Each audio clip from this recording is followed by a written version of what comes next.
What was the biggest professional regret of your life? It could be personal as well, and it can be disappointment. Regret's a strong word for some. Probably just not sticking to my guns on certain things. One thing I think you learn going through this process is trusting your instincts and going with that. And it definitely, as the festival got bigger and kind of moved into waters that were a little deeper, and I wasn't as accustomed to going with the advice of others that I felt had more experience versus what I kind of felt in my heart was the right thing to do. And those are little things and big things, but I think overall, I think everyone kind of has a third eye there, an intuition on things, and it's good to trust that. Do you think, this is kind of an interesting question I'm going to throw out here, do you think as the festival grows that it loses some of its purity? Maybe the inference you made a moment ago, you get into these areas that are kind of unknown or uncharted waters, back to Forecastle. Exactly. Well, that's what I was kind of building into. Yep. Absolutely, yeah. It's a challenge. It just becomes much more of a challenge to do that because so many other factors play into it when it gets to a certain level.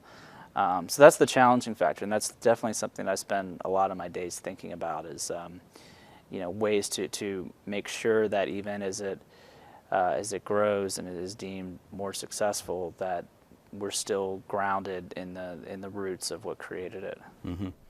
This is kind of a loaded question. Do you feel like it'll stay in Louisville for the foreseeable future?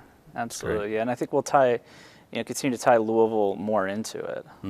I think that was really well on display this past year. Oh, yeah. But I think we really just tipped the iceberg on it. I think we can do a lot more. And it'll stay an annual event. Absolutely. That's great. Absolutely.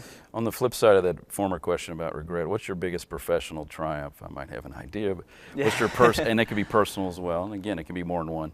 Right. I go back to 2009, which I could spend a whole interview just talking about that one event. Yeah. But it's I think a lot of what separates talk about leaders in this setting here. I mean, from people that aren't or never achieve anything, is that ability to stick with something, even through a lot of sacrifice, and to be able to hang in the trenches for years, not just weeks and months, to get to that moment.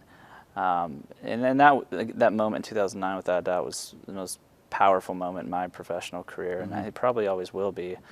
But there's nothing like sticking on a certain set of values and principles and believing at the end that you're going to get to the place in your head that you thought you'd get to, and even times when no one else believed it except me.